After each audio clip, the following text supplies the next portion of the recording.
आज हम मौलिक अधिकार का पार्ट नंबर 3 पढ़ेंगे। ये बहुत ज़्यादा मोस्ट इम्पोर्टेंट टॉपिक है।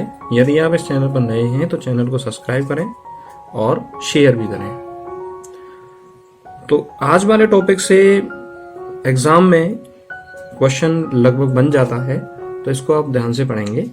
और शुरुआत करते हैं कि वे कौन कौन से मौलिक अधिकार हैं जो केवल भारतीयों को प्राप्त हैं। तो आप याद रखेंगे 15, 16, 19, 29, 30। तो 5 मौलिक अधिकार ऐसे हैं, टोटल संख्या इनकी है 5 मौलिक अधिकार ऐसे हैं जो केवल भारतीयों को प्राप्त हैं। 15, 16, 19, 29 और 30। शत्रु देश के नागरिकों को छोड़कर भारतीय और विदेशियों को प्राप्त मौलिक अधिकार 14, फिर उसके बाद 20, 21, 22, 23, 24, 25, 26, 27 और 28। तो आपको केवल याद रखना है 24 और 20 से लेकर 28 तक वे मौलिक अधिकार हैं जो भारतीय और विदेशियों को प्राप्त हैं। अब कुछ इंपॉर्टेंट पॉइंटों के बारे में बात करते हैं। मौलिक अधिकार पर आपातकाल का क्या प्रभाव पड़ता है। 44वें संविधान संशोधन 1978 में जोड़ा गया और बताया गया कि आर्टिकल 20 और 21 को आपातकाल में भी रद्द नहीं किया जा सकता। यानी यदि कोई हमारे देश में आपातकाल लग जाए तो 2 आर्टिकल ऐसे हैं, आर्टिकल 20 और 21, जिन्हें आपातकाल में भी हम जो भारत का जो संविधान व्यवस्था है उसके तहत उनको रद्द नहीं किया जाएगा। आर्टिकल 358 कहता है कि आपात के समय अनुच्छेद 19 द्वारा प्रदत्त स्वतंत्रता समाप्त हो जाती है। तो आपसे ये प्रश्न पूछा जा सकता है कि किस आर्टिकल के तहत राष्ट्रपति आपात के समय अनुच्छेद 19 के द्वारा जो स्वतंत्रताएं दी गई हैं उनको समाप्त कर सकता है। तो वो है आर्टिकल 358।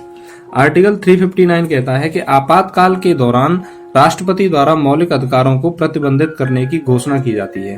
तो कौन से आर्टिकल के तहत? आर्टिकल 359 के तहत राष्ट्रपति आपातकाल के दौरान मौलिक अधिकारों को प्रतिबंध यानी रोक लगाने की घोषणा करता है। आर्टिकल 34 कहता है कि जहां पर सैन्य शासन या फौजी कानून प्रभावी हो वहां पर मूल अधिकारों का क्रियान्वयन रोका जा सकता है।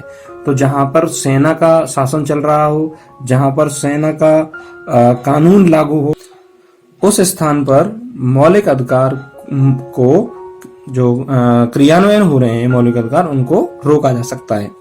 सबसे इंपॉर्टेंट बात है कि मौलिक अधिकार असीमित नहीं है, यानी ऐसा नहीं है कि इनकी शक्तियों पर रोक नहीं है, लेकिन ये वाद योग्य हैं, यानी इन पर बहस की जा सकती है।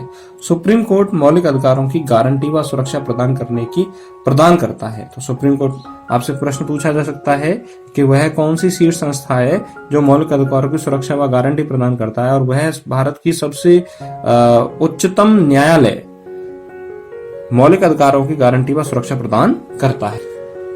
मौलिक अधिकार स्थायी नहीं है, संसद इनमें कटौती या कमी कर सकती है। तो ये संविधान संशोधन 368 के तहत संसद द्वारा मौलिक अधिकार में कटौती या कमी की जा सकती है, लेकिन साधारण विधेयक द्वारा कटौती या कमी नहीं की जा सकती। अब बात करते हैं आर्टिकल 12 में राज्य के बारे में बताया गया है। तो राज्य की परिभाषा दी गई है आर्टिकल 12 में। राज्य में कौन कौन सम्मिलित है? राज्य में भारत की संसद में कौन कौन आते हैं? लोकसभा, राज्यसभा और राष्ट्रपति, और जो भी केंद्र सरकार केंद्र में शासन करती है वो राज्य के अधीन आती है। और राज्य में राज्य विधानमंडल, विधानमंडल में विधानसभा और विधान परिषद, और राज्य सरकार जो भी उस राज्य में कार्य कर रही है। स्थानीय निकाय, नगर पालिका, नगर निगम, पंचायत, जिला बोर्ड सुधारन्यास, और वैधानिक और गैर संवैधानिक निकाय जैसे LIC, ONGC, सेल। और हम कह सकते हैं कि वे सभी निकाय जो सुप्रीम कोर्ट ने एक आदेश दिया था कि कोई भी निजी इकाई या एजेंसी जो राज्य की संस्था के रूप में कार्य कर रही है उसे राज्य के अंतर्गत सम्मिलित किया जा सकता है या किया जाता है। तो बहुत ज्यादा मोस्ट इंपोर्टेंट है, यहाँ से प्रश्न बन सकता है कि राज्य के तहत कौन कौन आता है। तो समस्त निकाय, चाहे वो सरकारी हो, चाहे वो प्राइवेट हो, चाहे वो अर्ध सरकारी हो, वो समस्त निकायों को राज्य के अंतर्गत सम्मिलित किया जाता है। आर्टिकल 13 अनुच्छेद 13 कहता है कि मूल अधिकारों का अल्पीकरण या कम करने वाली विधियां शून्य रहेंगी। शून्य रहने का मतलब यह होता है कि यदि कोई ऐसी विधि या कानून संसद द्वारा बनाया जाता है जिससे कि मूल अधिकारों को कम किया जा रहा हो तो न्यायपालिका उन्हें न्यायिक समीक्षा के द्वारा रद्द कर सकती है। सुप्रीम कोर्ट में न्यायिक समीक्षा आर्टिकल 32 के तहत की जाती है, जबकि हाई कोर्ट में न्यायिक समीक्षा आर्टिकल 226 के तहत की जा सकती है।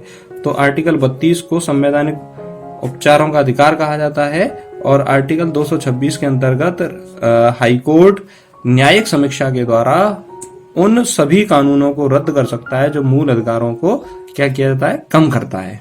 तो इस तरह से हम मूल अधिकारों को पढ़ रहे हैं, हमने पार्ट में पढ़ा है। अब यहाँ से आगे हम डिटेल में इनका अध्ययन करेंगे। तो हमने एक मूल रूप से एक रूपरेखा बनाई है मूल अधिकारों की और आगे डिटेल में इसका अध्ययन करेंगे। आपको ये वीडियो कैसा लगा कमेंट बॉक्स में लिखें और वीडियो को लाइक और शेयर करें और चैनल को सब्सक्राइब करें। धन्यवाद।